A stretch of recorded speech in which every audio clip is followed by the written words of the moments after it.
Olá, como vai? Tudo bem?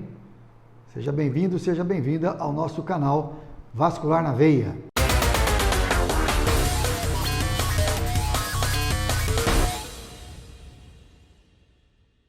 Você viu o último vídeo? Conversamos sobre câncer e trombose. Dá um pulo lá, dê o seu like, se inscreva no canal e ative o sininho para que a gente possa continuar fazendo cada vez mais vídeos.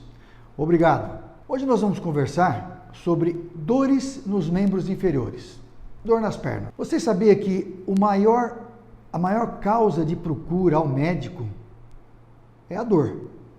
A pessoa, quando tem dor, ela procura o médico achando que alguma coisa está acontecendo com o seu organismo, que está alguma coisa errada. Então, o maior motivo de procura ao médico é a dor. Existem outros sintomas, mas a dor, por ser um sintoma que muito incomoda, acaba sendo aí talvez a principal causa da procura ao médico. A dor nos membros inferiores tem várias causas. Primeiro, nós teríamos que tentar explicar as diferenças entre as dores. Existe a chamada dor aguda. Dor aguda todo mundo sabe o que é. É aquela dor em que tem rápida duração, ela inicia de um modo súbito, vem meio que do nada, e rapidamente a pessoa já sente o alívio, né? Ela passa espontaneamente. Por exemplo, um trauma, uma batida, certo? Você bateu a perna, a famosa canelada. Você vai ter aquela dor na perna por um período relativamente curto, dependendo da intensidade desse trauma, lógico, e logo ela acaba se esvaindo e a dor passa a incomodar praticamente nada. Existe também a chamada dor crônica. A dor crônica já tem um significado diferente, talvez alguma patologia de base que mantenha essa dor por um período maior do que 3 meses. É uma dor de um controle um pouco mais difícil, certo? Uma dor que há necessidade de medicamentos de uso contínuo. Essa é chamada dor crônica, né? Existe um quadro doloroso muito comum, abrange praticamente 5 a 10% da população mundial, né? Inclusive acometendo as pernas também, que é a chamada fibromialgia. O que é a fibromialgia? É um conjunto de dores, a gente poderia dizer assim, né? Que atrapalha o bem-estar da pessoa, atrapalha o sono. Existem vários pontos dolorosos, certo? Geralmente articular, muscular, certo? Isso é chamado fibromialgia. E também existe um quadro que não chega a ser de dor nos membros inferiores, mas sim um incômodo, chamado síndrome das pernas inquietas. É aquela pessoa que tem uma vontade muito grande de movimentar as pernas, principalmente durante o sono, ou a hora que vai dormir. E isso acaba atrapalhando o sono, a qualidade do sono fica ruim, a pessoa fica cansada no dia seguinte, e aí vai entrando num quadro crônico, em função dessa inquietude, desse desassossego nas pernas. Nós acabamos colocando em todo esse grande grupo chamado de dores nos membros inferiores. Quais são as principais causas dessas dores nas pernas? Existem várias causas. As chamadas causas neurológicas, ou seja, causada pelos nervos. Às vezes um nervo ciático, por exemplo, que passa pela coluna e depois ele vai para as pernas, para os membros inferiores. Se ele tiver algum ponto em que haja uma compressão desse nervo, você pode ter a famosa dor do nervo ciático. Às vezes a dor pode ser também de origem neurológica, mas aí mais nos nervos da própria perna, certo? Chamados nervos sensitivos. Então você pode ter, antigamente falava-se da friagem, né? Que a criança teria quando toma algum frio, um vento na perna, em que fica com aquela dor latente, aquela dor incômoda, também é uma causa de dor neurológica. Existem as dores de causas vasculares, as arteriais e as venosas. As arteriais, ela aparece quando você solicita a perna. Como assim? Quando você vai andar, andou lá um quarteirão, que nós falamos 100 metros, 200 metros, 1 a 2 quarteirões, e começa a doer a perna. E por que dói? Quando você tem uma doença arterial, você tem o estreitamento das artérias. Esse estreitamento leva a uma diminuição do fluxo de sangue até a parte mais distante, que seria os dedos, os pés e a própria panturrilha. À medida que você vai andar, você tem essa dor. Porque você solicita mais sangue, esse sangue não chega de maneira ou de quantidade suficiente para atender aquele grupo muscular. E dessa forma, você tem a dor. Existe a dor venosa, ou seja, causada por varizes ou por alguma insuficiência venosa.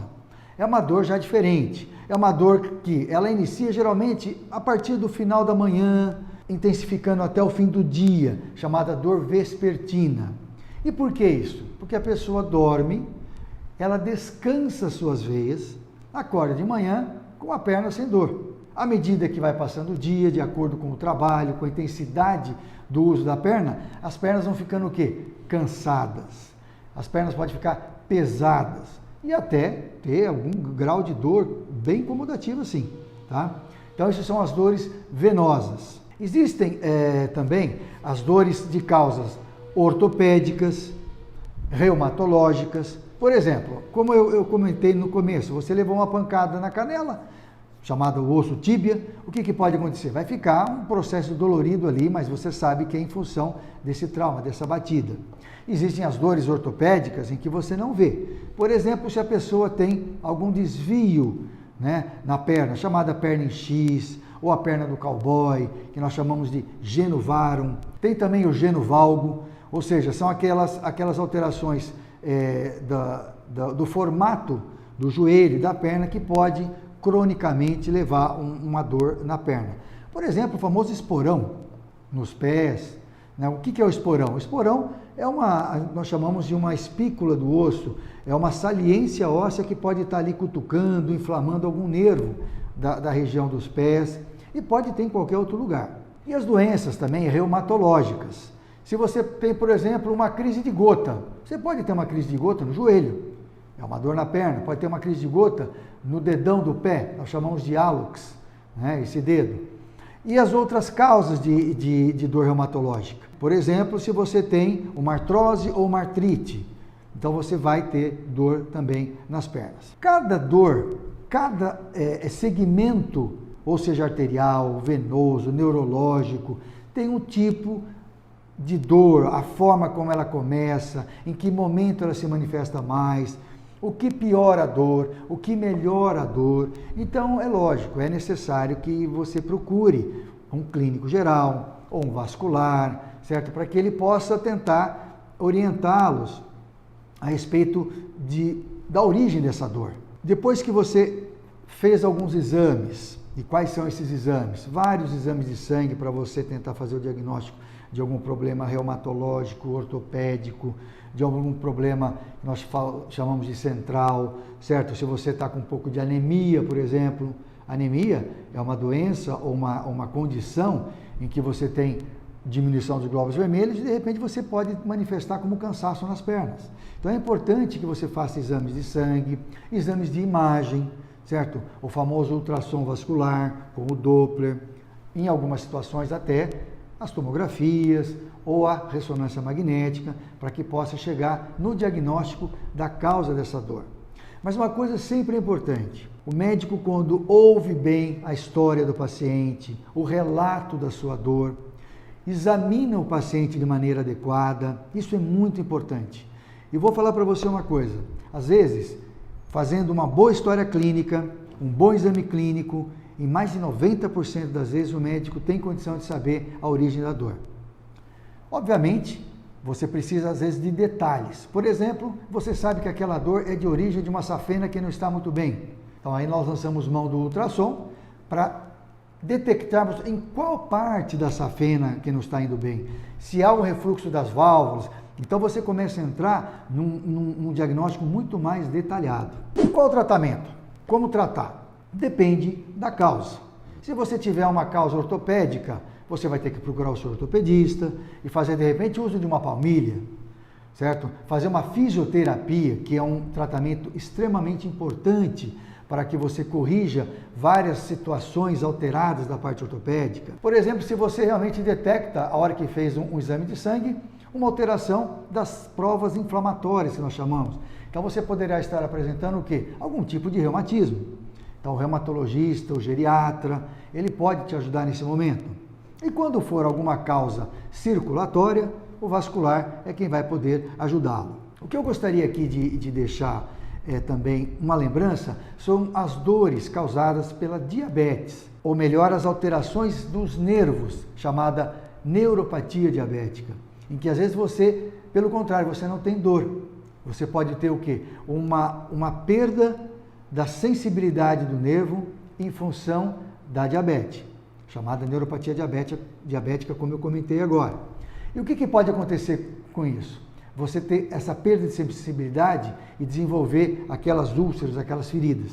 Então, é importante sempre tratar precocemente. Teve uma dor associada a algum outro sintoma, procure o seu médico. Não deixe piorar. O último recado, às vezes um pequeno inchaço, uma pequena dor, não é para assustar, mas é para alertar.